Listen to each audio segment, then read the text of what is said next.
Good afternoon, everybody. Good to see you all.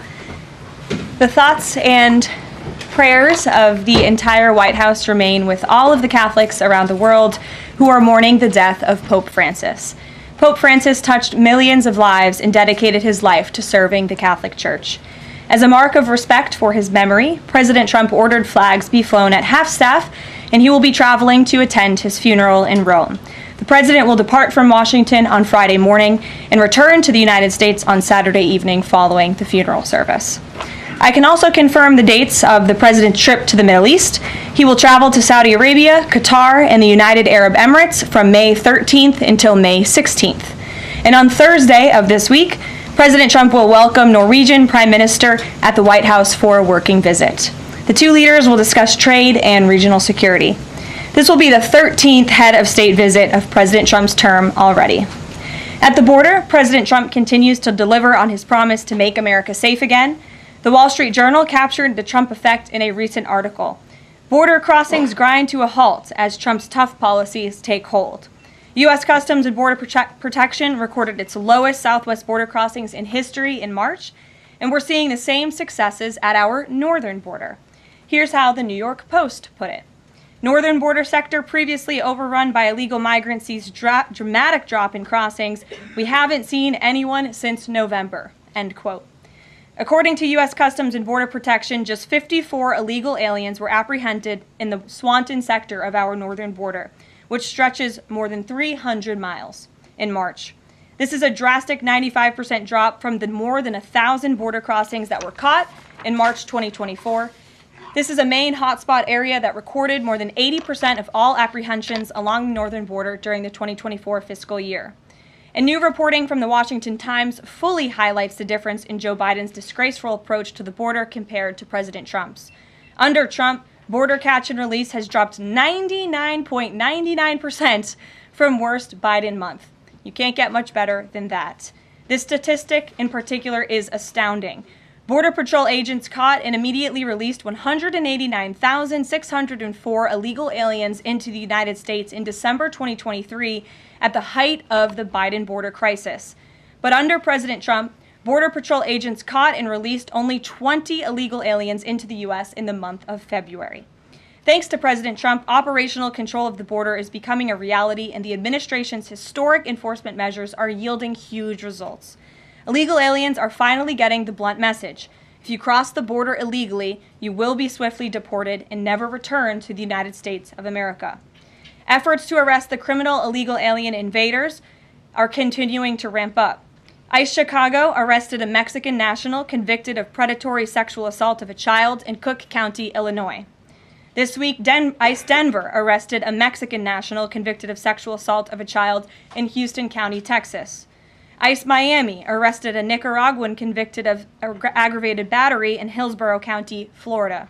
ICE Houston arrested a Salvadorian national convicted of attempted sexual assault of a child in escape in Dallas County, Texas. And ICE Chicago arrested a Mexican national convicted of aggravated sexual abuse of a minor in Illinois. Despite the Democrats' insane objections, President Trump will continue to embolden law enforcement officers to arrest dangerous illegal alien criminals and keep our communities safe.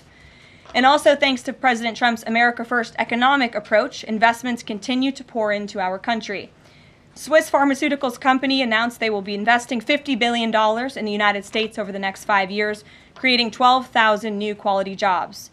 Regeneron Pharmaceuticals also agreed to pay Fujifilm Technologies more than $3 billion over the next decade to help manufacture its medicines in the United States. It's a top priority for President Trump to ensure we are producing critical medicines and pharmaceutical drugs right here in America, and that is exactly what we continue to see happen every day. In other news, the Trump administration has announced we will put an end to Joe Biden's illegal student loan bailout attempts. No student loan has been referred to collection since March of 2020. That comes to an end. On May 5th, the Department of Education will resume involuntary collections for borrowers with defaulted federal student loans. The student loan portfolio controlled by the federal government is nearly $1.6 trillion, but fewer than 4 out of 10 borrowers are in repayment. This is unsustainable, unfair, and a huge liability for American taxpayers. Debt cannot be wiped away. It just ends up getting transferred to others. So why should Americans who didn't go to college or went to college and responsibly paid back their loans pay for the student loans of other Americans? The Trump administration will never force taxpayers to pay student loan debts that don't belong to them. Student loan borrowers need clarity, and we're finally giving it to them. Borrowers will now be clearly expected to repay their loans, and those who default on their loan obligations will face involuntary collections. The government can and will collect defaulted federal student loan debt by withholding money from borrowers, tax refunds, federal pensions, and even their wages. America is $36 trillion in debt. We must get our fiscal house in order and restore common sense to our country. If you take out a loan, you have to pay it back. It's very simple. President Trump will not kick the can down the road anymore. Before we open it up to questions today, I want to commend our pool photographer who is in the room with us today. ABC News photojournalist Melissa Young is retiring after 44 incredible years on the job, covering here at the White House.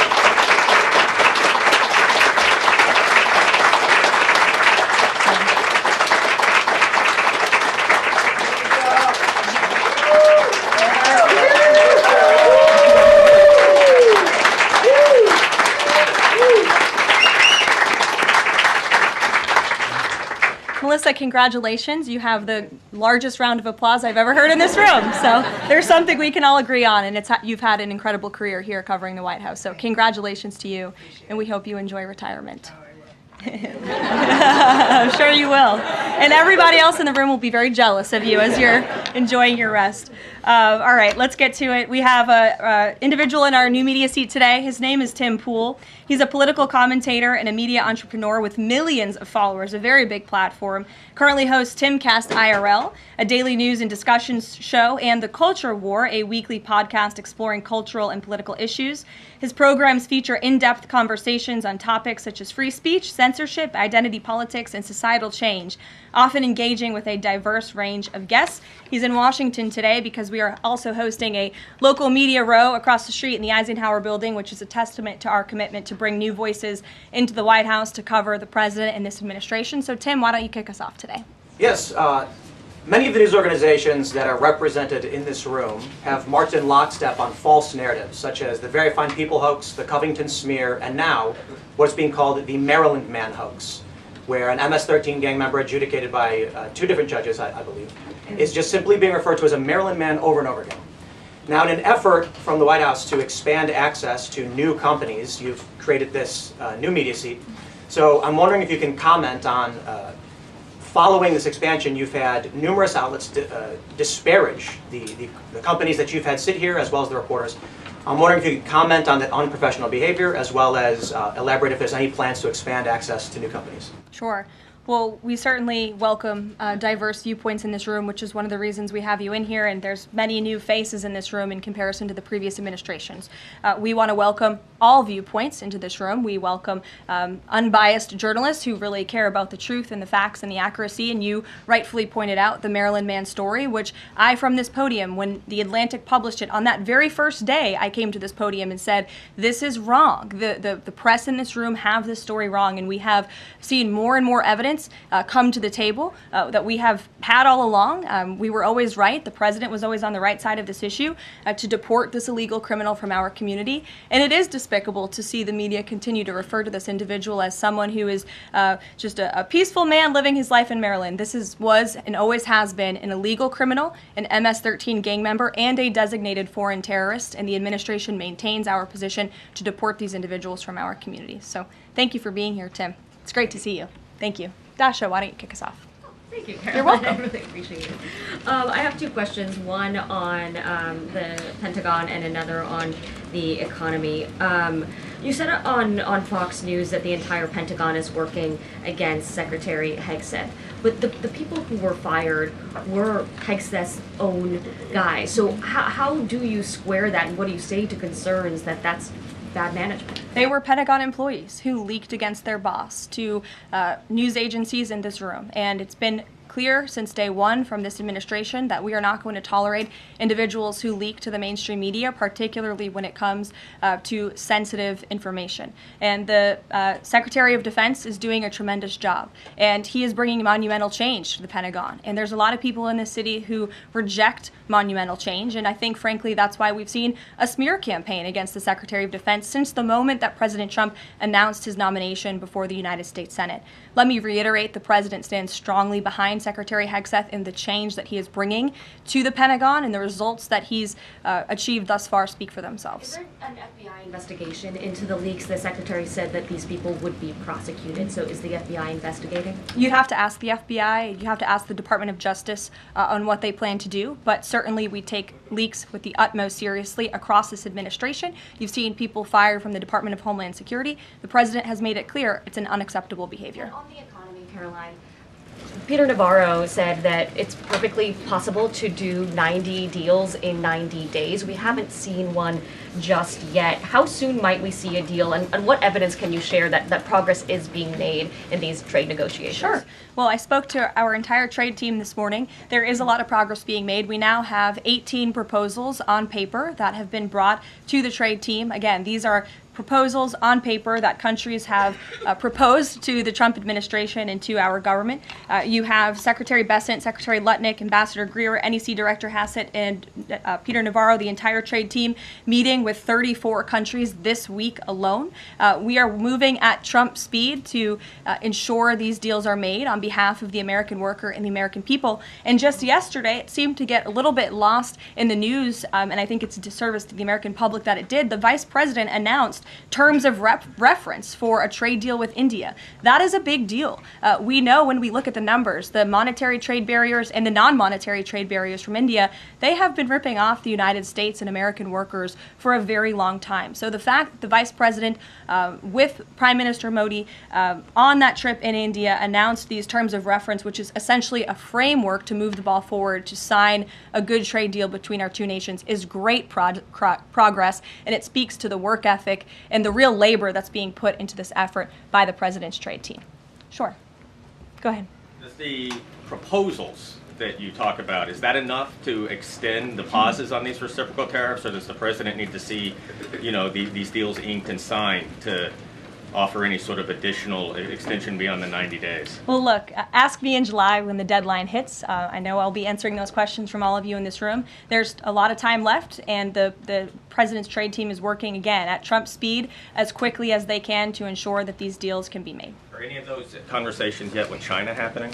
I actually do have something to share on that. I asked the President about this before coming out here, and he wanted me to share with all of you that we're doing very well in respect to a potential trade deal with China. As I mentioned, there have now been 18 proposals in more than 100 countries around the world who are wanting to make a deal with the United States of America, and the President and the administration are setting the stage for a deal with China. So we feel everyone involved wants to see a trade deal happen, and the ball is moving in the right direction.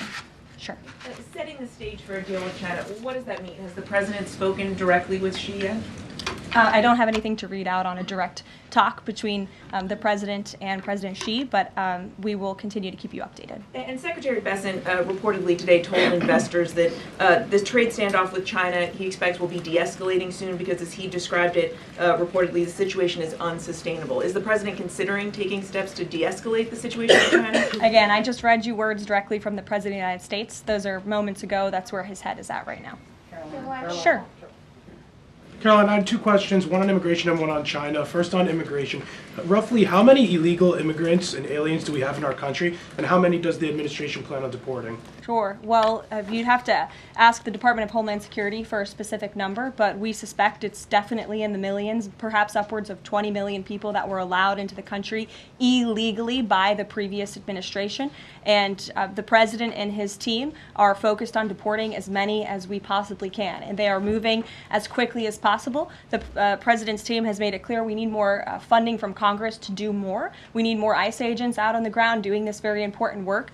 And we also need rogue district court judges to stop acting as judicial activists, trying to block the administration from deporting illegal criminals from our nation's interior. The American public elected the president to do this, and he's following through with that promise. And we have over 250,000 Chinese nationals in our country right now on student visas. Does the administration believe there's any national security concern when it comes to those over 250,000 Chinese nationals in our country? Well, as you know, when it comes to foreign visas, the Secretary of State has the right to revoke visas of those who we feel are acting in an adversarial way to our foreign policy interests here in the United States.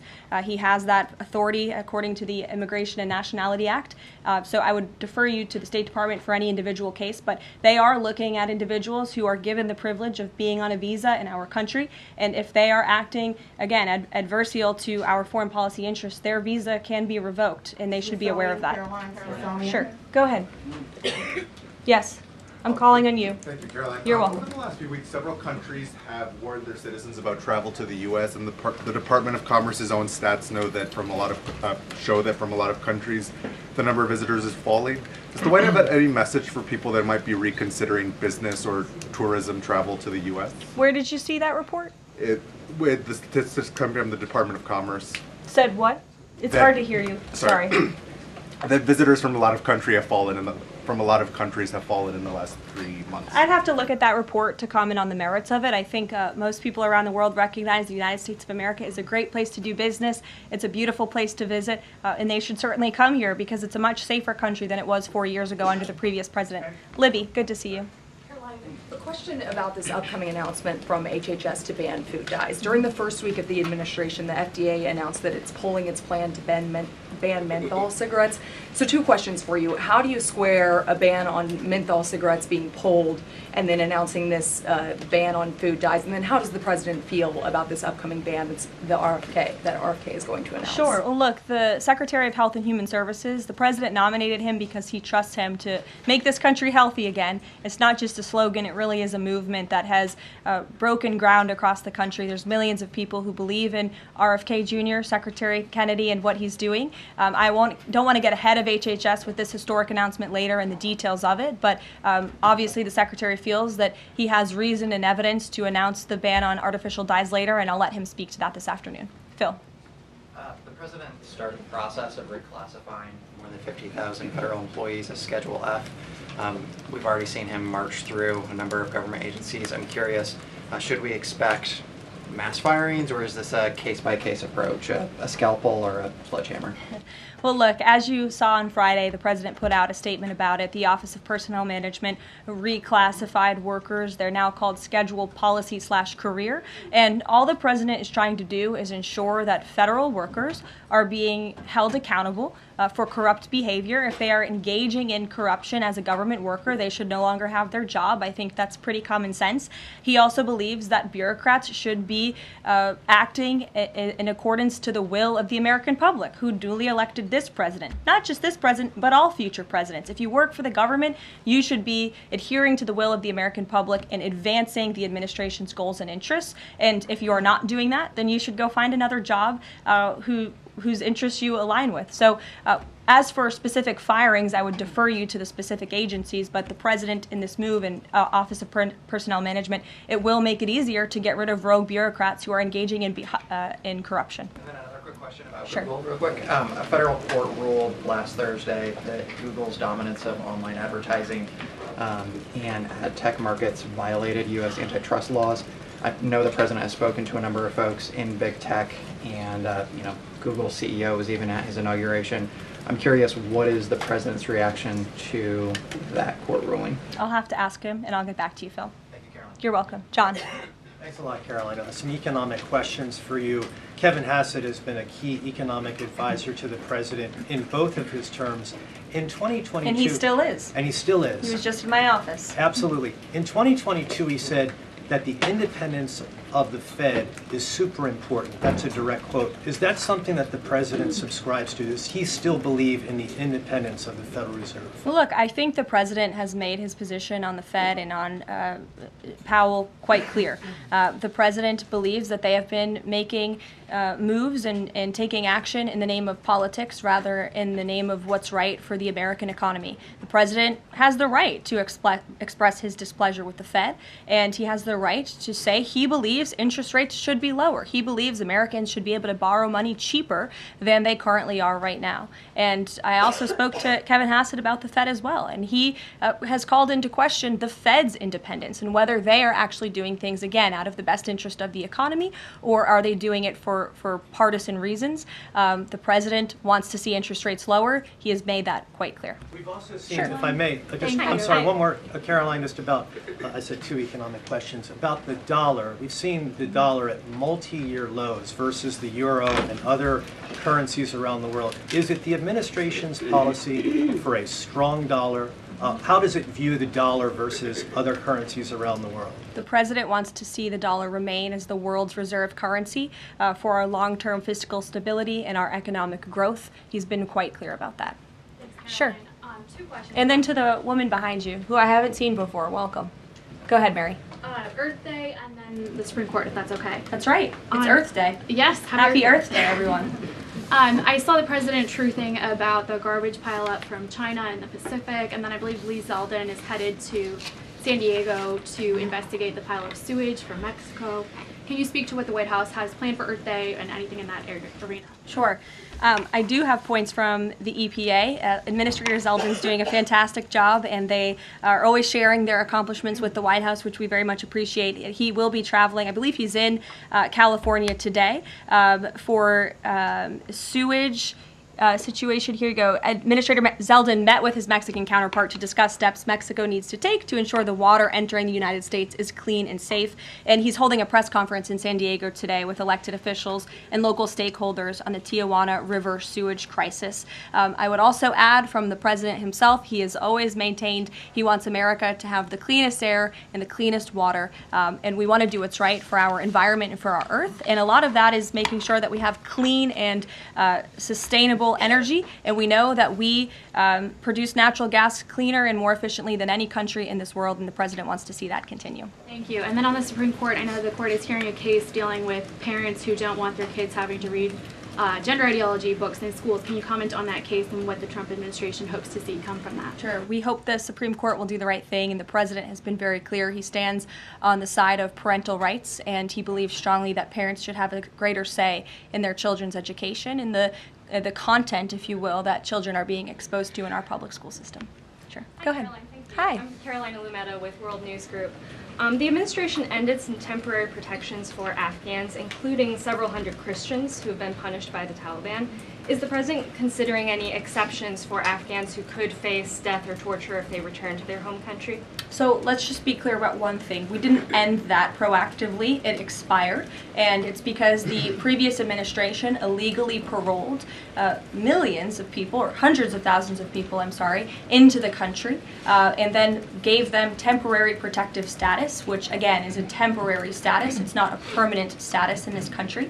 And if there are individuals here who came in through the Biden administration who want to claim asylum, there is a legal process to do that, and those cases will be adjudicated by a judge on a case-by-case basis. We have a legal immigration process in this country for a reason, and all this administration is trying to do is effectuate that. Reagan. Thank you, Caroline. I have 2 questions for you Sure. on immigration. March deportation numbers were down slightly from the same time period last year. SCOTUS recently ordered a pause on deporting Trinidad Tobago members with the Alien Enemies Act. I'm curious what other tools the administration is looking at to boost those deportation numbers. Sure. Well, we are obviously complying with the court's order. However, it was a temporary pause. The Supreme Court basically said, sit tight, and they will follow up with an order, and we're confident that the Supreme Court will rule on the side of law and recognize the president absolutely has the executive authority to deport foreign terrorists from our nation's interior under the Alien Enemies Act. We feel very strongly about that, and we're confident the courts will side with the president and his executive authority. As for deportations, we continue to deport illegal criminals under Title VIII, which is an immigration authority given to our Border Patrol agents and the Department of Homeland Security to deport illegal criminals from this country. And the administration continues to do that at record speed as quickly as they can with the resources that they have. The They recently dropped charges against the MS-13 leader caught in Woodbridge, Virginia, with the idea that this will expedite the deportation process. Does the administration plan to drop charges against other criminal illegals to speed along the deportation process? You'd have to ask the Department of Justice. Obviously, that's within their purview, and I can't speak for them. However, it is our goal to deport as many illegal criminals and aliens from our country as we possibly can, as quickly as we can. Jackie. Thank you, Caroline. We've heard so much about this Saudi trip planning, and the president's mentioned it himself before, but I don't think we've ever heard on the record what he hopes to achieve in Saudi Arabia and what the purpose of the trip is. Sure. Well, the president looks forward to this. It was supposed to be his first foreign visit, but of course now he is going to Rome this weekend to honor the Pope and attend the funeral. The president looks to strengthen the ties between the United States and these countries in which he will be visiting. He'll be having many bilateral meetings and talks, and we look forward to the trip and hope to see many of you there. And the meetings in London this week, do they have any nexus with the plans in Saudi Arabia? I can't speak to that. However, I do have an update on meetings when it comes to the Russia-Ukraine war. I was just in the Oval Office with the President, Steve Witkoff, and they wanted everybody to know that the negotiations continue. We feel, again, we're hopefully moving in the right direction, and the special envoy, Steve Witkoff, will be heading to Russia again later this week to continue talks with Vladimir Putin. Is that why Rubio is not heading to London? Is he accompanying Witkoff to Moscow? I can't speak for the Secretary of State's travel schedule. I'd defer you to the Department of State. And then more broadly, just about the peace agreement, the talks that are ongoing. Secretary Rubio had said that if things don't go the right way, that the U.S. might need to take a step back. What does stepping back look like? Is that a step back from brokering peace, or would that imply a broader withdrawal from U.S. support for Ukraine and the war? Look, I think it would be unwise for me to broadcast that from this podium. Ultimately, that's a decision for the president to make, but he's made it very clear he wants to see peace, he wants to see this war end, and he wants to stop the killing on both sides of this war, and he's been very clear about that for quite some time, and he has grown frustrated with both sides of this war, and he's made that very known. Caroline, Brian. thank you. Thank you, Caroline. Last week, the president talked about nonprofit groups, specifically taking on Crew, and he hinted that there could be further actions taken against nonprofits. Does the White House have any plans for any sort of actions against NGOs, nonprofits, or other similar groups? Is any of that coming up? Is that being worked on at this time? I'll have to check in with our policy team and get back to you. Sure. Thank you, Caroline. Travis Gilmore with the Epoch Times. Are some colleges using taxpayer funds to further political agendas? And what is the administration's response to Harvard's lawsuit? Sure. Well, the president has made it quite clear that it's Harvard who has put themselves in the position to lose their own funding by not obeying federal law. And we expect all colleges and universities who are receiving taxpayer funds to abide by federal law. It's quite simple. And the president made it clear he's not going to tolerate violations of federal law. He's not going to tolerate illegal harassment and violence towards Jewish American students or students of any faith on our campuses across the country. And so we will be responding to the lawsuit in court. And again, it's quite simple. If you want federal dollars, obey federal law. And just a quickly follow up on China. Any response to reports that China is targeting U.S. trade allies with potential retaliatory measures for supporting U.S. agendas? I think the numbers and the sheer number of countries that have reached out to the United States and reached out to this administration to cut good trade deals speak for themselves. The entire world knows that they need the United States of America and they want to do business here, and so we'll stay focused on cutting good trade deals on behalf of the American worker. Stephanie. Thank you, Caroline. Can you give us any additional details from the president's call with Netanyahu today? I did speak to the president about it. It was a good call. They spoke particularly about Iran and the negotiations that are underway with Iran and the United States. And the president has made it very clear repeatedly, but I'll reiterate, there is no daylight between the United States of America and the state of Israel. He stands strongly behind our ally. He's made it quite clear when it comes to Iran that we want to see a deal, and Iran has a choice to make. But the president has also made it very clear, and he reiterated that in his call with Prime Minister Netanyahu today about the need for Iran to never obtain a nuclear weapon. I do have one more bit of news that I would like to share with all of you. Just give me 1 second to find it. And it's in regards to the terrorist attack that took place in India earlier today. The president has been briefed by the National Security Advisor, and he's being kept up to speed as more facts are learned.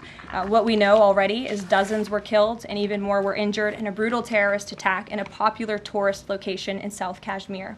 President Trump will be speaking with Prime Minister Modi as soon as he possibly can to express his heartfelt condolences for those lost, and our prayers are with those injured and our nation's support for our ally India. These types of horrific events by terrorists are why those of us who work for peace and stability in the world continue our mission. So we'll give you a readout of that call later this afternoon. There's a lot of work to be had. You may hear from the president later this afternoon as well, and we'll see you all later. Thank you. Were any Americans among those dual American citizens? We'll keep you posted.